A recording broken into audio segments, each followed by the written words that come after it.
Lecture de la compilation post-mortem des écrits de Ellen G. White intitulée Rayon de santé. Chapitre 25. Dieu pardonne. Ce n'est pas parce que nous l'avons aimé le premier que le Christ nous accorde son amour. Il est mort pour nous, alors que nous étions encore des pécheurs. Au lieu de nous traiter comme nous le méritions et de nous condamner, il supporte inlassablement notre faiblesse et notre ignorance, notre ingratitude et notre obstination. Malgré nos erreurs, la dureté de notre cœur, notre négligence envers sa parole, sa main secourable nous est toujours tendue. La grâce est un attribut divin, manifesté en faveur d'êtres qui ne la méritent pas. Elle nous est parvenue sans que nous la recherchions. Dieu se plaît à la répandre sur nous, non parce que nous en sommes dignes, mais précisément parce que nous en sommes indignes. Tout ce que nous pouvons dire, c'est que nous en avions un urgent besoin. Par Jésus-Christ, le Dieu du ciel ne cesse de tendre la main à ceux qui sont tombés. Il veut les recevoir tous. Il les accueille avec bonté. Sa gloire est de pardonner aux plus grands pécheurs. Il ravit aux puissants sa proie. Il délivre le captif. Il arrache au feu le brandon qui fume encore. La chaîne d'or de sa grâce plonge jusqu'au fond du gouffre de la misère humaine et en retire l'âme contaminée et avilie par le péché. Tout être humain est l'objet de l'amour de celui qui donna sa vie pour le ramener à Dieu. Tel un berger qui prend soin de son troupeau, il entoure de sa sollicitude les âmes coupables, exposées à la mort par les séductions sataniques. L'exemple du Sauveur montre comment il faut agir envers ceux qui ont succombé à la tentation. Efforçons-nous de leur témoigner le même intérêt, la même tendresse, la même patience. Comme je vous ai aimé, a-t-il dit, vous aussi, aimez-vous les uns les autres. Jean 13, verset 34. Si le Christ habite en nous, nous manifesterons son amour désintéressé envers tous ceux que nous approcherons. En voyant des hommes et des femmes qui ont besoin de sympathie, nous ne demanderons pas « En sont-ils dignes ?» mais « Que puis-je faire pour eux ?» Riches et pauvres, libres et esclaves sont l'héritage de Dieu. Celui qui donna sa vie pour racheter les êtres humains les évalue à un prix inestimable. C'est à la lumière de la croix du calvaire que nous pouvons comprendre son amour. Nous nous rendons compte alors que, quelque avilis qu'ils soient, ils ont trop coûté pour être traités avec froideur ou avec mépris, et nous comprenons la nécessité de travailler à leur relèvement. La drachme perdue dont nous parle la parabole évangélique, bien que tombée dans la poussière et les balayures de la maison, n'en était pas moins une pièce d'argent, et sa propriétaire s'en souvint. Ainsi, toute âme, quelque dégradée qu'elle soit, est précieuse aux yeux du Seigneur. La pièce de monnaie portait l'effigie du monarque et le nom du gouvernement qu'il avait émise.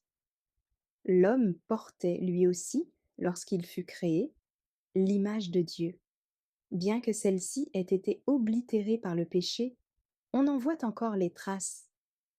Dieu désire recouvrer chaque âme et faire réapparaître en elle son image de justice et de sainteté. Notre manque de compassion. Comme nous communions peu avec le Christ dans sa compassion pour les âmes dépravées, coupables, souffrantes, mortes dans leurs offenses et dans leurs péchés. La méchanceté de l'homme envers ses semblables est son plus grand forfait. Il en est beaucoup qui prétendent représenter la justice de Dieu et qui sont loin de manifester sa tendresse et son grand amour. Il arrive souvent que ceux envers lesquels il se montre si sévère sont assaillis par la tentation. Des paroles dures et méchantes les découragent et en font la proie facile du tentateur. Comment atteindre les cœurs? C'est une œuvre très délicate que la cure d'âme. Seul celui qui peut lire dans les cœurs sait comment amener les hommes à la repentance. Lui seul nous donnera la sagesse de conduire au pied de la croix ceux qui sont perdus. Si, dans votre orgueil, il vous arrive de dire «Je suis plus saint que toi», quelle que soit la logique de votre raisonnement ou la véracité de vos paroles, vous ne toucherez jamais le cœur de votre interlocuteur. Il n'y a que l'amour du Christ, manifesté dans les paroles et dans les actes, qui puisse opérer ce miracle. Les préceptes ou les arguments n'aboutiraient à rien. Montrons plus de sympathie chrétienne, non seulement envers les hommes qui nous semblent irréprochables, mais encore envers ceux qui souffrent, luttent, tombent souvent dans le péché et se repentent, qui succombent à la tentation et se découragent. Émus de compassion devant la faiblesse de nos semblables, à l'instar de notre grand prêtre, Jésus-Christ, approchons-nous d'eux. Le Sauveur s'adressait aux publicains, aux pécheurs, aux proscrits, à ceux qu'on méprisait, et il les suppliait de venir à lui. Les seuls qui n'avaient pas son approbation étaient les propres justes, qui, se tenant orgueilleusement à l'écart, considéraient les autres avec mépris. Le Christ leur envoyait ce message: Va dans les chemins et le long des haies, et ceux que tu trouveras, contrains-les d'entrer, afin que ma maison soit remplie. Pour obéir à cet ordre, allons vers les païens qui nous côtoient, comme vers ceux qui sont au loin. Il faut faire entendre aux publicains et aux péagers cette invitation du Sauveur. Celle-ci, grâce à la bonté et à la persévérance des messagers chrétiens, sera une puissance pour relever ceux qui ont le plus profondément sombré dans l'abîme du péché. Les principes du Christ exigent que nous travaillions avec une ferme détermination, un intérêt toujours nouveau, une insistance croissante en faveur des âmes que Satan cherche à perdre. Rien ne doit refroidir l'ardeur de notre zèle pour le salut de ceux qui vont à la ruine. La parole de Dieu insiste d'une manière toute particulière sur la nécessité de venir au Christ pour être sauvé. Nous devons donc saisir toutes les occasions de présenter, en public et en particulier, les arguments susceptibles de convaincre les hommes. Supplions-les de regarder à Jésus et d'accepter sa vie de renoncement et de sacrifice. Montrons-leur que nous attendons qu'ils réjouissent le cœur du Christ en utilisant chacun des dons qu'il leur a confiés pour l'honneur de son nom. Sauvés en espérance. C'est en espérance que nous sommes sauvés. Romains 8, verset 24. Il faut faire comprendre à tous ceux qui sont tombés qu'il n'est pas trop tard pour se repentir. Le Christ honorait l'homme de sa confiance. Il avait de la considération même pour les plus bas tombés. La haine, la dépravation étaient pareil pour lui un sujet continuel de souffrance. Mais il ne laissait jamais échapper une parole qui aurait pu montrer que sa sensibilité était choquée ou ses goûts offensés. Quelle que fût la ténacité des préjugés, les mauvaises habitudes ou les passions des êtres qui l'entouraient, il les recevait avec pitié et avec tendresse. Animés de son esprit, nous considérerons tous les hommes comme nos frères, ayant les mêmes tentations et les mêmes épreuves que nous, tombant et essayant de se relever, luttant contre le découragement et les difficultés, avides d'aide et de sympathie. Alors nous nous approcherons d'eux en prenant garde de ne jamais les décourager ni les repousser, mais en nous efforçant d'éveiller l'espoir dans leur cœur. Ainsi pourront-ils dire avec confiance: Ne te réjouis pas à mon sujet, ô mon ennemi. Si je suis tombé, je me relèverai. Si je suis assis dans les ténèbres, l'Éternel sera ma lumière. Il défendra ma cause et me rendra justice. Alors, il me ramènera à la lumière et me fera contempler son salut. Le psalmiste déclare: Du lieu de sa demeure, Dieu observe tous les habitants de la terre, lui qui forme leur cœur à tous. Psaume 33, versets 14 et 15. Lorsque nous nous occupons de ceux qui passent par la tentation, le Seigneur nous dit: Prends garde à toi-même, de peur que tu ne sois aussi tenté. Galates 6, verset 1. Si nous avons le sentiment de notre faiblesse, nous compatirons à celle des autres. Car qui est-ce qui te distingue? Qu'as-tu que tu n'aies reçu? 1 Corinthiens 4, verset 7. Un seul est votre maître, et vous êtes tous frères. Matthieu 23, verset 8. Mais toi, pourquoi juges-tu ton frère? Ou toi, pourquoi méprises-tu ton frère? Romains 14, verset 10.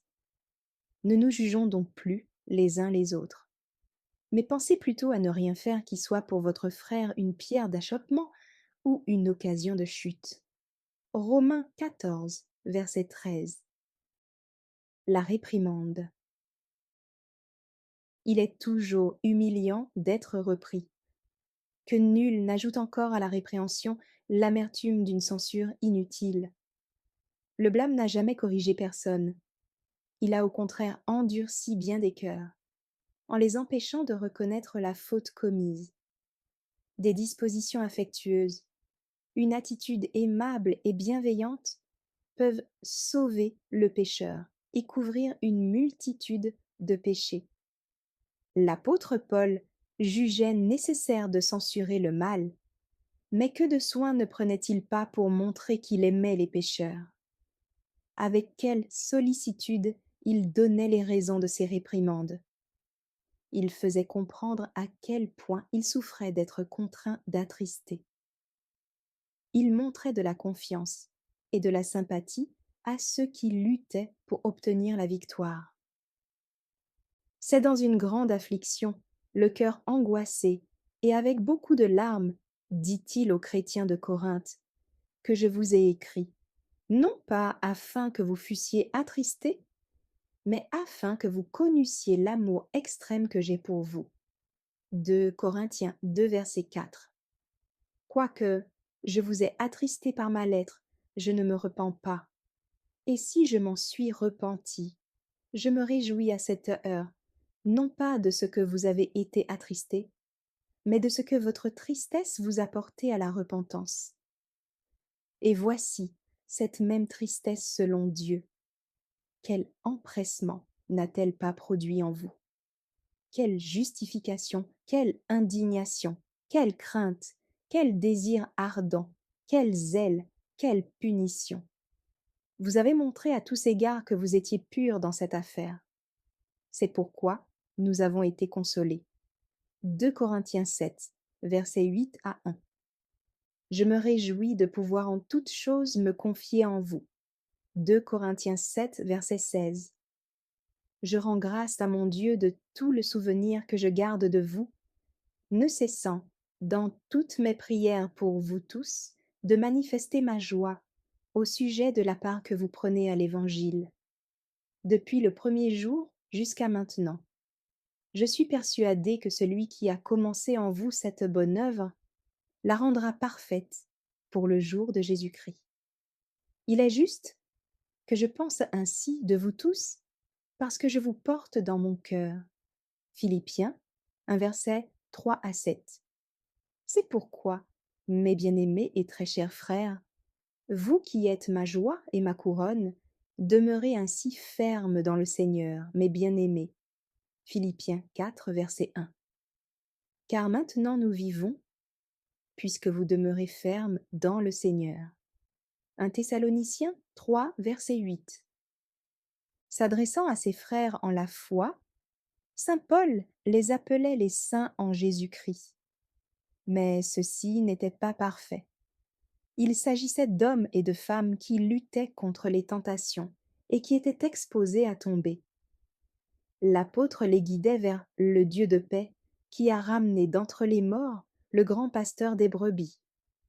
Il voulait, par le sang d'une alliance éternelle, les rendre capables de toute bonne œuvre pour l'accomplissement de sa volonté. Hébreux 13, versets 20 et 21. Lorsqu'un pécheur est conscient de son erreur, prenez garde de ne pas détruire en lui le sentiment de sa dignité. Ne le découragez pas par votre indifférence ou votre méfiance. Ne dites pas: avant de lui faire confiance, je veux attendre de voir comment il se conduira. Cette manière d'agir a été souvent une cause de chute pour ceux qui en ont été les victimes. Cherchons à comprendre les faibles. Nous connaissons bien peu les épreuves de ceux qui ont été retenus dans les chaînes du péché et qui manquent de volonté et de force morale. Celui qui est rongé par les remords est particulièrement digne de pitié. Il chancelle et son esprit est obscurci. Il ne sait quelle attitude prendre. Comme de pauvres brebis égarées, dont personne ne comprend la détresse, ces âmes ne peuvent trouver Dieu, et cependant elles désirent ardemment le pardon et la paix. Ne prononcez jamais une parole qui avive la souffrance de celui qui est fatigué d'une vie de péché et ne sait où trouver le repos. Présentez-le plutôt au Sauveur compatissant. Puis, aidez-le à se relever, parlez-lui de courage et d'espérance. Ne vous découragez pas. Nous nous décourageons trop facilement lorsqu'une personne ne répond pas immédiatement à ce que nous attendons d'elle. Continuons de travailler en sa faveur aussi longtemps qu'il y a une lueur d'espoir. Les âmes ont trop de valeur. Elles ont coûté à notre Rédempteur un sacrifice trop grand pour être inconsidérément abandonnées au pouvoir du tentateur. Mettons-nous à la place de ceux qui sont tentés. Songeons à la puissance de l'hérédité, à l'influence des mauvaises compagnies, aux circonstances défavorables, aux mauvaises habitudes. Comment ne pas tomber dans des conditions pareilles? Pourquoi nous étonner de ce que beaucoup répondent si lentement à nos efforts pour les relever? Il arrive souvent que ceux qui semblent les plus grossiers, les plus mal disposés, deviennent, une fois gagnés à l'Évangile, ses adhérents et ses défenseurs les plus zélés. Tout n'est pas corrompu chez eux. Sous des apparences peu engageantes, on peut découvrir de bonnes intentions. Abandonnés à eux-mêmes, un grand nombre ne se relèverait jamais. Ils ont besoin de paroles affectueuses, de considérations bienveillantes, d'une aide tangible. Il leur faut des conseils qui ne risquent pas de leur faire perdre le peu de courage qui leur reste. Il est des êtres avilis depuis si longtemps qu'ils ne seront jamais ce qu'ils auraient pu devenir si les circonstances leur avaient été plus favorables. Mais les rayons ardents du soleil de justice peuvent illuminer leur âme, semer en eux des pensées qui élèvent et ennoblissent. Que votre exemple leur démontre avec évidence la différence entre le vice et la vertu, les ténèbres et la lumière. Qu'ils sachent ainsi ce que cela signifie que d'être un chrétien. Dieu peut relever les plus grands pécheurs et en faire ses enfants, destinés à posséder un jour avec le Christ l'héritage impérissable.